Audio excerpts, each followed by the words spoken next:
जागर जनस्थानच्या जागर कट्ट्यावर मी सुनील शिंदे आपलं स्वागत करतो. मित्रांनो, विविध मान्यवर आम्ही जागर कट्ट्यावरती आमंत्रित करत असतो, जेणेकरून त्यांचा प्रेरणादायी प्रवास आम्ही तुमच्यापर्यंत पोहोचवू शकतो.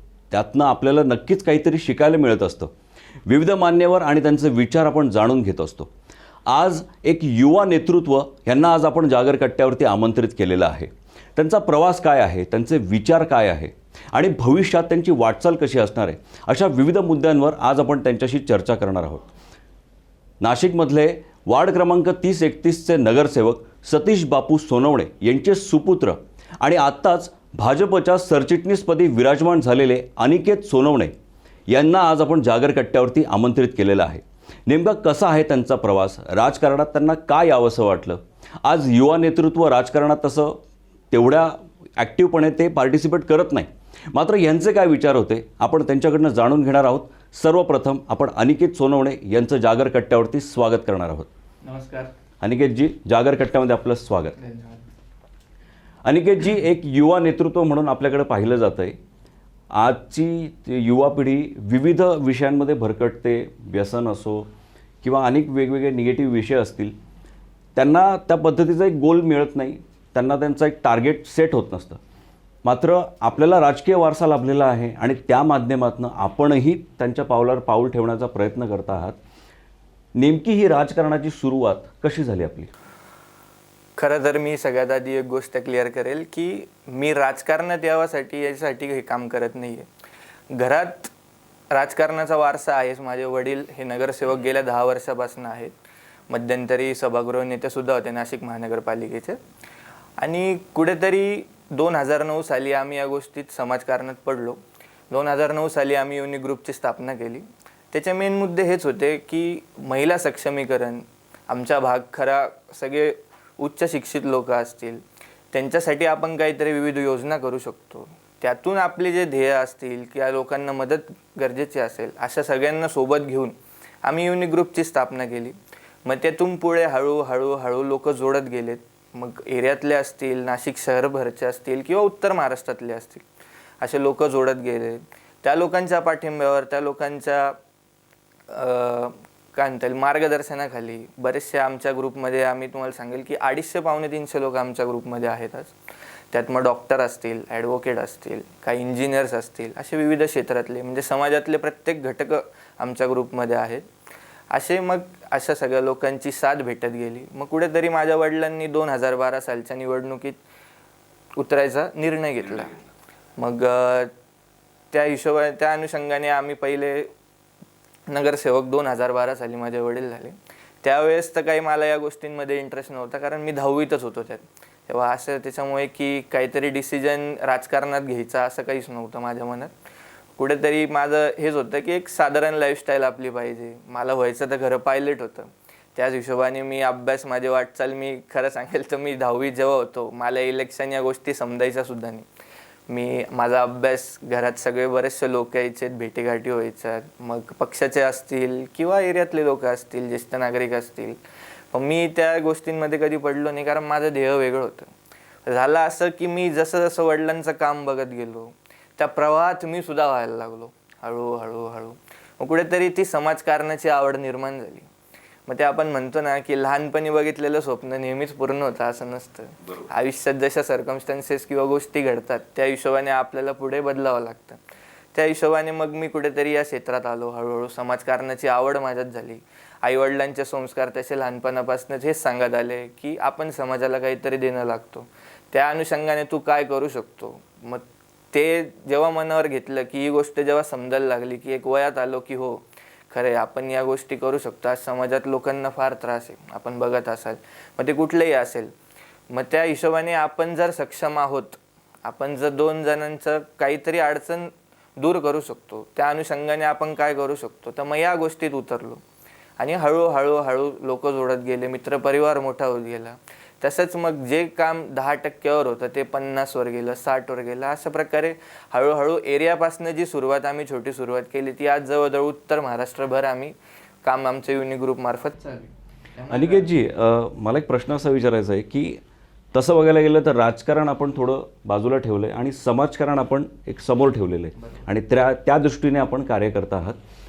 मात्र लहानपणी आपल्या घरात येणारी अनेक मान्यवर असतील, पक्षाचे लोक असतील, समस्या घेऊन येणारे नागरिक असतील, तो सगळा प्रवाह बघता आणि आज आपल्या आपल्या नाशिकच्या प्रवाहातले नगरसेवक असतील, आमदार असतील, एक मला असा प्रश्न विचारायचा आहे की युवा नेतृत्व म्हणून एक नगरसेवकाची व्याख्या काय असावी, काय वाटतं आपल्याला? नगरसेवक या शब्दातच त्या पदाचा अर्थ येतो. जो नगर आहे त्या नगराचा सेवक. पण मी नेहमीच वडिलांचं पण बघितलं असेल त्या हिशोबाने हेच बघत आलेलो आहे की नुसते जे महानगरपालिकेचे जे कामं असतील की लाईट, पाणी या मेन समस्यांसाठी घरं लोक निवडून देतात की स्वतः पोचण्यापेक्षा आपण एक प्रतिनिधी आपला देतो की जो आपल्या समस्या सोडवू शकतो. कारण प्रत्येक जणाला तेवढा वेळ नसतो आपल्या कामातून, म्हणून एक प्रतिनिधी निवडून दिलेला असतो की जो आपल्या रोजच्या गरजा ज्या असतील, म्हणजे ज्या बेसिक गरज ते फक्त स्वतःपुरतं नसून तर पूर्ण समाजापुरतं ज्या हे असते समस्या असतील त्याचं प्रतिनिधित्व कुठेतरी करेल, त्या समस्या सोडवण्यास हे असेल. पण त्या पलीकडे जाऊन सुद्धा जेव्हा सेवक हा शब्द पुढे आपल्याला लागतो, मग ती अडचण कुठलीही असो, रात्री मग ती 12 वाजता असो, पहाटे 3ला असो, आपण त्यावेळेत त्या माणसासाठी हजर राहणं हे खऱ्या सेवक या शब्दाचा मी अर्थ करतो. आणि त्याच हिशोबाने आम्ही काम बघत आलेलो आहे. माझ्या वडिलांचं पण असेल की रात्री बेरात्री सुद्धा लोक येतात त्यांच्या समस्या घेऊन, तरी सुद्धा कधीच आम्ही कुठल्याच लोकांना कधीच खाली हात परत पाठवलेलं नाही आहे. जी होईल ती मदत आम्ही करतो आणि पूर्ण प्रयत्न असतो की त्या येणाऱ्या प्रत्येक व्यक्तीची समस्या सोडवण्याचं आमचं काम असेल. कुठेतरी जे 3 घटक महापालिकेने दिलेले की या पलीकडे सुद्धा जाऊन जो काम करू शकतो तोच खरा नगरसेवक. बरोबर.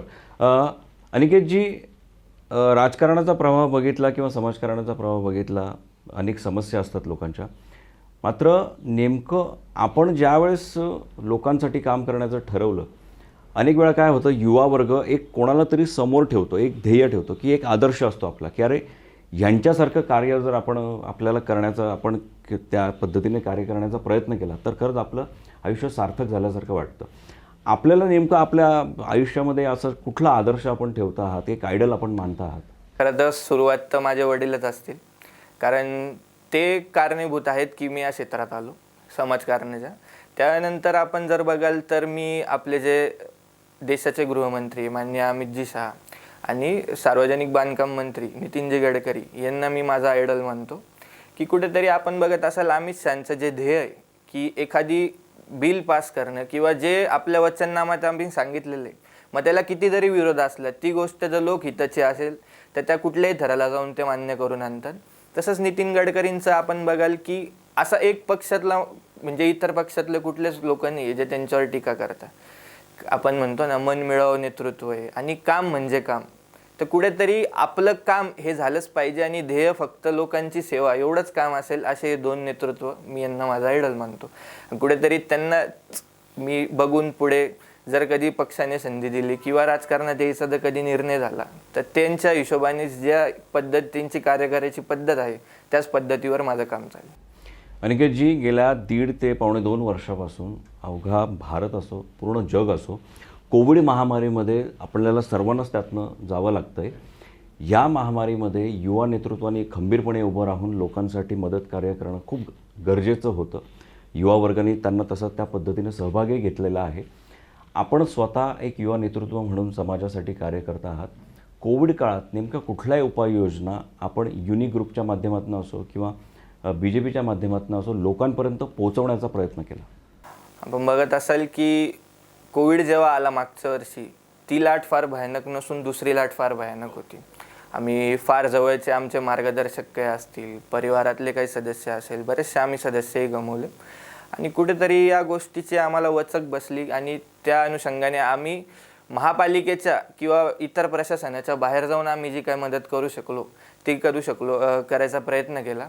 आम्ही जवळजवळ 6 ॲम्ब्युलन्स रेडी केल्या होत्या पेशंटला हॉस्पिटलपर्यंत पोहोचवणं किंवा ज्येष्ठ नागरिक असतील ज्यांचं लसीकरण बाकी असेल लसीकरण केंद्रापर्यंत त्यांना पोहोचवायची सोय केली आम्ही.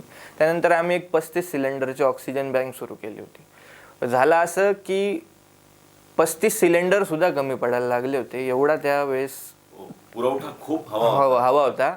पेशंट एवढे होते की पण हेच मी म्हणेल की प्रयत्न आम्ही फार केले पण कुठे ना कुठे नक्कीच कमी पडलो.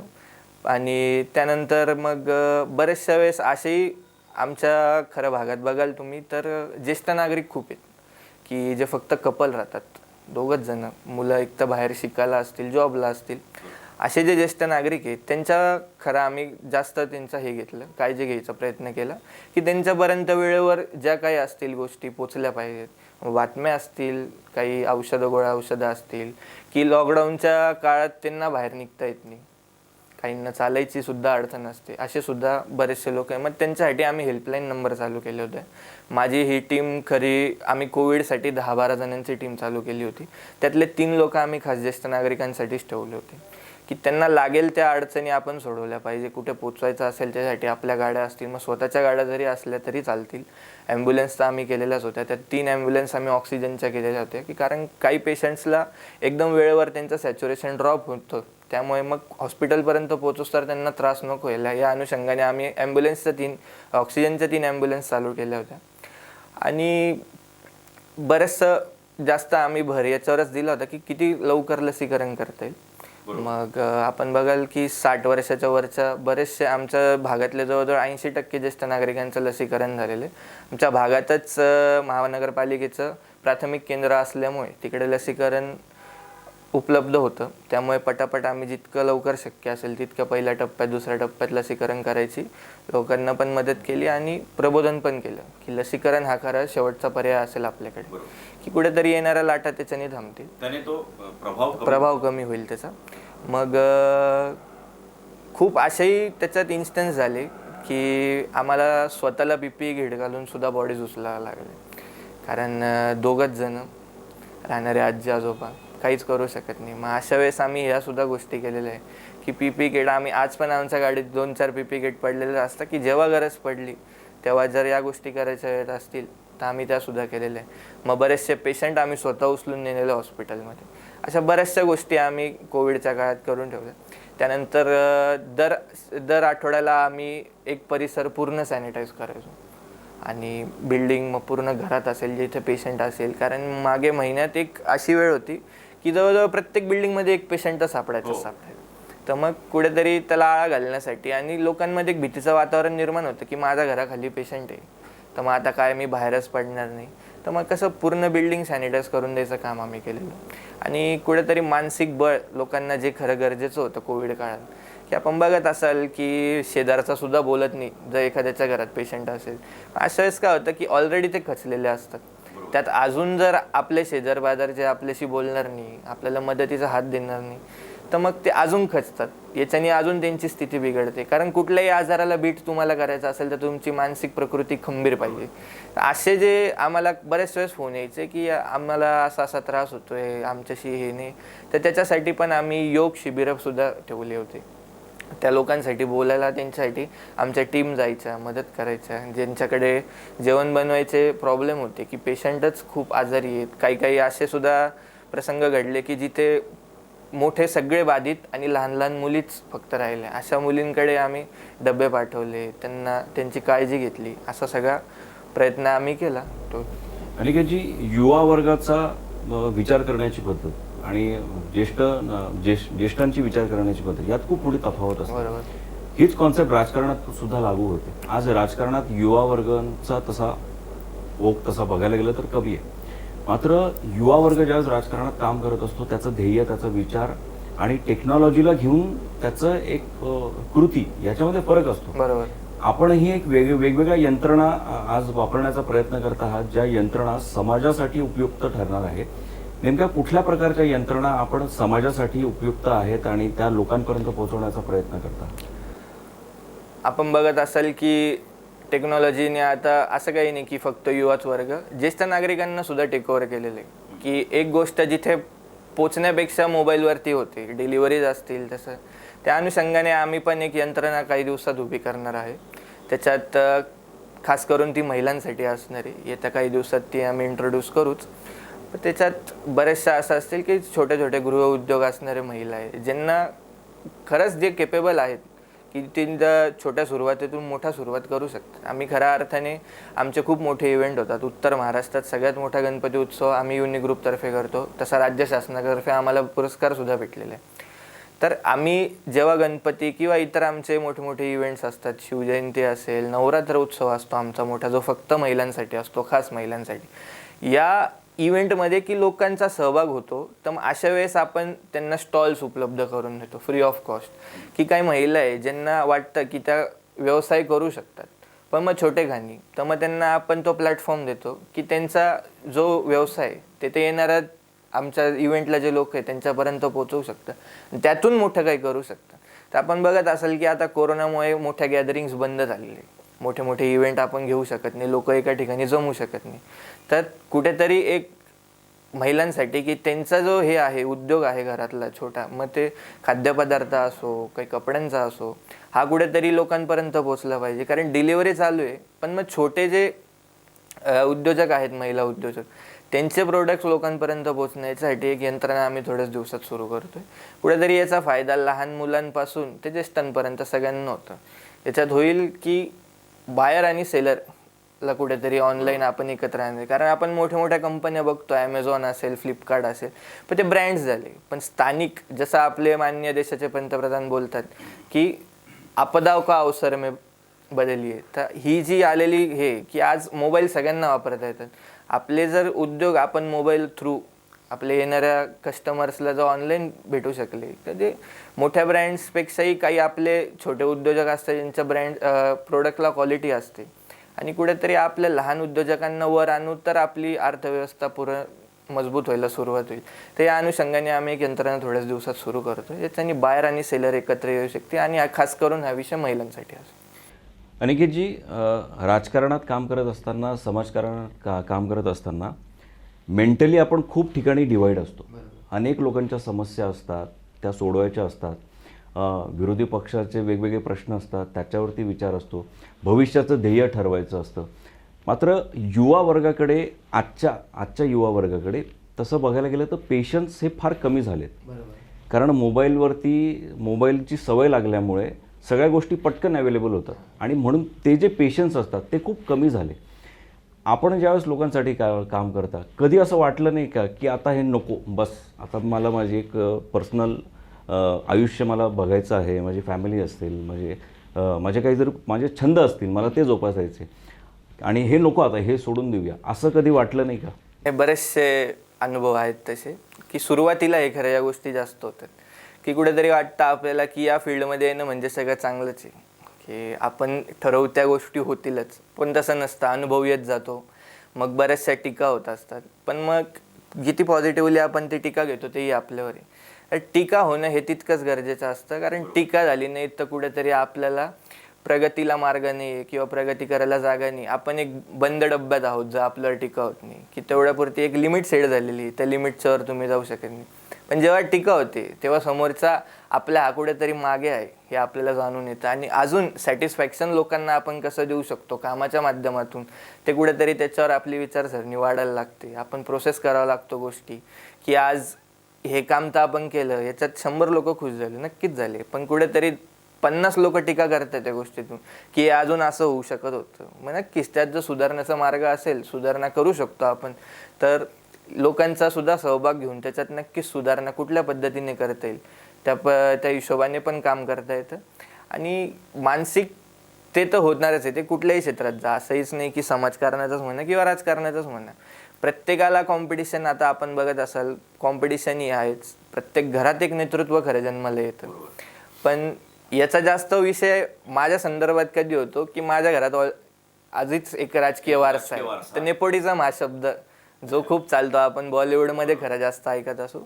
पण ठीक आहे की नेपोटिझम हे असणं हे होणारच आहे, सगळीकडेच होणार आहे.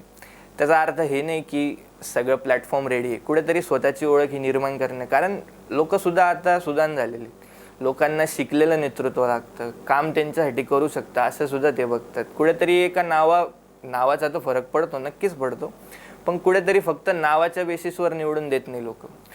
त्यांचं काम बघितलं जातं, अचिव्हमेंट बघितली जाते, परत समोरच्यासाठी कामाची जी पद्धत आहे ती बघितली जाते. अशा बऱ्याचशा गोष्टी असतात. मग याच्यावर कुठेतरी टीका केली जाते की नाही हेला घरचाच वारसा आहे, अशा गोष्टी. मग त्या टॅकल करायला खरं कधी कधी टफ जातं, पण ठीक आहे. कारण 50 लोक टीका करतात तर 50 लोक आपल्या बाजूने उभे असतं, जे सॅटिस्फाय होतं आपल्या कामात. बरोबर. नाही, मला तोच प्रश्न विचारायचा की बापूंकडे आज वेगळ्या नजरेने बघितलं जातं. एक राजकारणाचा वारसा आणि त्यांना मिळालेली जी काही मिळकत आहे ती ते लोकांपर्यंत पोहोचवण्याचा प्रयत्न करता. त्या दृष्टीने त्यांचा मुलगा म्हणून आपल्याकडे ज्यावेळेस लोक येतात, नागरिक येतात, त्यावेळेस त्यांना आपल्याकडून तेवढ्याच पटीच्या अपेक्षा असतात का की बापूंचा मुलगा म्हणजे आमचं काम 100% होणार? या खरं लोक याच भावनेने येतात. कारण गेल्या 2 वर्ष माझे वडील सभागृह नेता म्हणून काम बघत आहे नाशिक महानगरपालिकेचं, की कुठेतरी त्यांना प्रभाग सोडून शहराभराची जबाबदारीचं पद भेटलेलं आहे.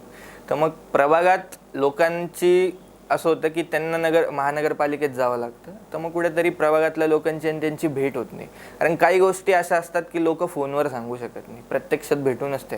तर मग कुठेतरी मी तो प्रयत्न करतो, किंवा लोकसुद्धा माझ्याकडे तेवढ्या विश्वासाने येतात की सांगितलेलं काम हे सोनवणे घरातलं कुठलाही व्यक्ती करून देऊ शकतो. त्याच अपेक्षेने लोक माझ्याकडे येतात आणि मी पूर्णपणे प्रयत्न करतो की त्यांचं काम करू शकतो.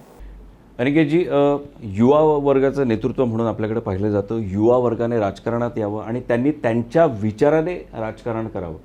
कारण गेल्या अनेक वर्षांपासून जी मंडळी राजकारण करत आहे, आजही ते त्या पद्धतीने करत आहे.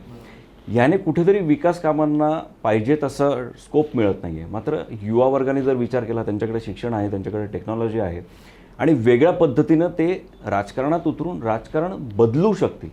हा बदल अपेक्षित आहे जनतेला, युवा वर्गाकडून. तर या बदलाला घेऊन नेमकं आपल्या काय भूमिका आहे? आपण बघत असाल की आता नाशिक शहरात किंवा पूर्ण भारतभरात युवा वर्ग हा राजकारणाकडे कल वाढत चालला युवा वर्गाचा. तर याच्यात बऱ्याचशा गोष्टी किंवा माझ्या प्राथमिक ज्या विचार आहेत की आपल्यासोबतचे जे युवक आहेत, म्हणजे आपण बघत असाल की 78% 18 ते 45 वयोगटातले आपल्याकडे हे आहेत, नागरिक आहेत. तर कुठेतरी आज कोविडच्या महामारीत बरेचसे आपले आहेत नागरिक ज्यांचे जॉब गेलेत आणि नवीन युवा जे येत आहेत त्यांना कुठेतरी नवी संधी भेटावी, पण या कोरोना काळामुळे ते कुठेतरी थांबले. तर मी वैयक्तिक म्हणून माझे हेच प्रयत्न चालू आहेत की MIDCमध्ये जे आहेत, मग अंबड असेल, इगतपुरी असेल, गोंदिया असेल, सिन्नर असेल, या ठिकाणच्या MIDCमधल्या काही ठराविक कंपन्या आहेत मोठ्या मोठ्या, जे जॉब उपलब्ध करून देऊ शकतात. जे जॉब फेअर आपण म्हणतो, मोठ्या प्रमाणात एक जॉब फेअर घ्यायचं आमचं एक नियोजन सुरू आहे. हे जेव्हा हे कोविडचं थोडं कमी होईल, की कुठेतरी आपल्यासोबतचा एक युवा आहे हा याची सुद्धा प्रगती झाली पाहिजे. की कष्ट करतात, शिकलेले आहेत भरपूर, पण आपण बघत असाल की कॉम्पिटिशन एवढे आहे की जॉब भेटत नाही, इतर गोष्टींना फार प्रॉब्लेम येतो. तर मग कुठेतरी असे जे आहेत आपले मित्र, युवा मित्र, त्यांना कुठेतरी जॉब भेटला पाहिजे. यासाठी प्रत्येक MIDCमध्ये आमचं बोलणं चालू आहे. मग त्याच्यात महिंद्रा, सिएट अशा मोठ्या मोठ्या कंपन्यासुद्धा सहभाग घेणार आहेत. आणि कुठेतरी याच गोष्टीवर फोकस केला पाहिजे की एक रोजगार कसा उपलब्ध होतो. त्यासाठी आपण बघत असाल की देशाचे माननीय पंतप्रधान नरेंद्र साहेब मोदी यांनी एक आत्मनिर्भर भारत म्हणून एक योजना सुरू केली. त्याच्या अंतर्गत आपण बघत असाल जे होतकरू युवक आहे, ज्यांना स्वतःचा व्यवसाय सुरू करायचा आहे, त्यासाठी त्यांनी कर्ज प्रोव्हाइड करायची एक सुविधा सुरुवात केलेली. तर मग प्लॅन जर त्या हिशोबाने व्यवस्थित असेल तर नक्कीच त्यांना त्या कर्जाचा लाभ घेता येतो आणि कुठेतरी आपलं एक स्वतःचा व्यवसाय सुरू करायचा एक संधी भेटते. तर अशा ज्या संकल्पना आहे, ज्या केंद्र सरकारने सुरू केल्या असतील, काही राज्य सरकारच्या असतील, त्या आपण प्रत्येक युवकापर्यंत कशा पोहोचवतो. आणि जर नाही स्वतःचा व्यवसाय तर मग इतर कंपन्यांच्या मार्फत त्यांची मदत घेऊन आपण कसं प्रत्येकाला जॉब किंवा रोजगार पुरवू शकतो, हा एक हेतू आमचा असणार आहे इथून पुढे. अनिकेतजी, एकंदरीत जर बघितलं तर आपले विचार हे भविष्याच्या दृष्टीने खूप चांगले आहेत आणि ते जर उत्तम पद्धतीने अप्लाय झाले तर थोडासा एक विकास कामं असतील किंवा समाजाचं एक रूप बदलण्यासाठी ते कारणीभूत ठरतील. आपण नेमका राजकारणात आलात, आपल्या घरात वारसा होता, आपण ते बघितलं, लोकांच्या समस्या आपण बघितल्या. मात्र नेमकं यापुढे नेमकं काय ध्येय आपण ठेवलेलं आहे की कुठल्या पद्धतीने आपण वाटचाल करणार आहात? मग ते एखादी पदासाठी असो किंवा फक्त समाजासाठी काम करणं, नेमकं काय ध्येय आपलं? खरं तर अजून मी राजकारणात यायचा काही माझा विचार तसा नाही आहे, कारण घरात ऑलरेडी राजकारण सांभाळणारी एक व्यक्ती आहे. मग कुठेतरी समाजकारणाचा भार हा मी स्वतःवर घेतलेला आहे की जर आपल्याकडे सोर्स आहे तर आपण त्याच्यातून 10 लोकांचं जरी भलं करू शकलो तरी बेहतर.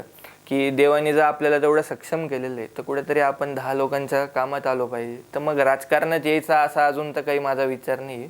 पण कुठेतरी नक्कीच या कामाचं जर चीज झालं, पुढे पोचत गेलो, लोकांचा तसा प्रभाव झाला, लोकांची मागणी झाली की कुठेतरी ते मला एक नेतृत्व म्हणून जर समजायला लागले, बघायला लागले, तर मग नक्कीच आणि त्या हिशोबाने जर पक्षाने जर संधी दिली तर नक्कीच राजकारणात पुढे जी संधी भेटेल त्याचं मी सोनं करण्याचा नक्की प्रयत्न करेल. त्यात बेसिक हेच हे असतील आपले की महिला सक्षमीकरण, जे 2009 सालापासून आम्ही आमच्या युनि ग्रुपचा मेन जो पॉईंट आहे याच्यावर आम्ही काम करतो की महिला सक्षमीकरण असेल. त्यानंतरून युवकांना रोजगार मिळवणं, त्यांना एक व्यवस्थित प्लॅटफॉर्म देणं त्यांच्या कलागुणांसाठी, मग ते कुठल्याही क्षेत्रातले असो, आणि ज्येष्ठ नागरिकांना आधार, असे 3 या गोष्टीवर काम करायची पूर्ण तयारी असेल. आणि मग येणाऱ्या काळात अजून जसे काही संकट येतील त्याला कसं तोंड देता येईल किंवा त्या संकटात आपण आपल्या लोकांसाठी, नागरिकांसाठी काय करू शकतो. एक बॉक्स असतो जो की पद भेटलंय त्या पलीकडे जाऊन, त्याच्या पलीकडे, त्या त्याच्या बॉक्सच्या बाहेर पलीकडे, येऊन बॉक्सच्या बाहेरून आपण लोकांसाठी काय काय लोकांसाठी करू शकतो. अनिकेतजी, आत्ता आपण विविध मुद्द्यांवरती चर्चा केली. मला एक शेवटचा प्रश्न असा विचारायचा आहे की मी आता असं म्हणणार नाही की आपण युवा वर्गाला काय मार्गदर्शन कराल, आपण स्वतः युवा आहात. एक मित्र म्हणून आपण आपल्या युवा वर्गाला काय सांगाल की राजकारणाकडे आपण ज्या पद्धतीने बघता आहात तर ते तसं नाही आहे. इथे आल्यानंतर इथले अनेक कंगोरे आपल्याला कळतात आणि ह्यातनं सुद्धा आपण सकारात्मक पद्धतीने कसं काम करू शकतो, ह्या अनुषंगाने आज आपण आपल्या युवा वर्ग म्हणजे आपला मित्रवर्ग असेल त्यांना काय सांगाल? सांगेल मी हेच की खरी ताकद तुमच्याकडेच आहे. अरे तुमच्या एक वोटनी तुम्ही तुमच्या पद्धतीने तुम्हाला पाहिजे तसं प्रधान सेवक निवडून तुम्ही आपल्या कामात येतील अशा गोष्टी करून घेऊ शकता, घडवू शकता. आणि तो आपला हक्क आहे. हक्क आहे, तो बजावलाच पाहिजे प्रत्येकाने. आता बरेचसे असे असतील जे 18 वर्षाचे झालेत, पुढील वर्षात निवडणुका हो घालतायत, तर मग आपण आवर्जून आपले निवडणुकीचे फॉर्म भरून घेतले पाहिजे. कारण आपल्या मतावर पुढच्या गोष्टी डिपेंड आहेत की 5 वर्ष एखाद्या गोष्टीवर टीका करणं त्यापेक्षा तुम्ही 5 वर्ष जे घडू नये, तुम्हाला वाटत नाही या गोष्टी घडल्या पाहिजे, तर त्या हिशोबाने नेतृत्वाला निवडून देणं हे आपल्या हातात असतं. तर खरी ताकद युवा वर्गातच आहे. 18 ते 45 मी जसं बोललो 78% आपल्या भारतात आहेत. तर यांच्याच हातात आहे की आपण नेतो कसं नेतृत्व. चांगलं नेतृत्व दिलं तर चांगल्या गोष्टी घडतात, रोजगार उपलब्ध होतात, इतर ज्या गोष्टी आहेत त्या गोष्टींना आपण फेस करायची ताकद भेटते, प्रशासन व्यवस्थित चालतं. तर खरी ताकद तुमच्यातच आहे की कुठेतरी राजकारण नको, या गोष्टी नको, तर तसं नाही, पण एक ॲक्टिव्ह इंटरेस्ट जास्त न घेता पण कुठेतरी आपल्या स्वतःसाठी किंवा आपल्या घरच्यांसाठी की या नेतृत्वाला निवडून देऊन किंवा या पक्षाचं सरकार आलं याच्यानी जो बदल आपल्या आयुष्यात घडू शकतो की अशा सोयी सुविधा आपल्यासाठी उपलब्ध होऊ शकतात, या हिशोबाने खरं युवकांनी मतदान केलं पाहिजे आणि त्या गोष्टीत इंटरेस्ट घेतला पाहिजे. अनिकेतजी, विविध मुद्द्यांवरती आपण चर्चा केली आणि आपले विचार जाणून घेतले. तेच विचार आमच्या लोकांपर्यंत आम्ही जागर जनस्थान जागर कट्ट्याच्या माध्यमातून पोहोचवले. यातनं त्यांना नक्कीच एक प्रेरणा मिळेल की नेमकं कुठल्या पद्धतीने विचार केला पाहिजे. युवा वर्गाकडे आज आपण वेगळ्या पद्धतीने बघत होतो, मात्र आता वेगळ्या पद्धतीने बघितलं पाहिजे. आज आपले विचार जागर कट्ट्याच्या माध्यमातून आम्हाला जाणून घेता आले, ते आमच्या प्रेक्षकांपर्यंत पोहोचवता आले आणि आज आपण आम्हाला जो एक आपला अमूल्य असा वेळ दिला त्याबद्दल आणि आपण आमच्या स्टुडिओत आलात त्याबद्दल आपले खरंच खूप खूप खूप धन्यवाद. मी माझ्यातर्फे व माझ्या युनि ग्रुपतर्फे आपण माझ्या कामाची दखल घेतली त्याबद्दल आपल्या जागर जनस्थानचं मी आभार मानतो. ईश्वर आपल्याला खूप यशाच्या शिखरावर नेवो आणि समाजासाठी, लोकांसाठी आपल्याकडनं असेच सतत हे कार्य घडत राहो हीच सदिच्छा. धन्यवाद. तर मित्रांनो, आपण बघितलं अनिकेत सोनवणे यांचा प्रवास. तो प्रवास अजूनही चालू आहे. तसं बघायला गेलं तर आपल्या समाजामध्ये संस्कार हे आपल्याला मिळत असतात, मात्र ते संस्कार मिळाल्यानंतर ते संस्कार रुजवून आणि त्याचं लोकांपर्यंत ते पोचवणे आणि लोकांसाठी त्याचा विचार करणे, हाच अनुभव आपल्याला आजच्या या इंटरव्ह्यूमध्ये आलेला आहे. की आपण बघत असतो प्रत्येक घरात संस्कार मिळत असतात, मात्र ते संस्कार रुजवणं आणि ते संस्कार समाजासाठी वापरणं हे खूप महत्त्वाचं आहे. आणि आज राजकारणात अशाच पद्धतीच्या युवा नेतृत्वाची आपल्याला गरज आहे. असेच विविध मान्यवर आम्ही जागर कट्ट्यावरती आमंत्रित करत राहणार आहोत. आपण पाहत राहा जागर जनस्थान. धन्यवाद.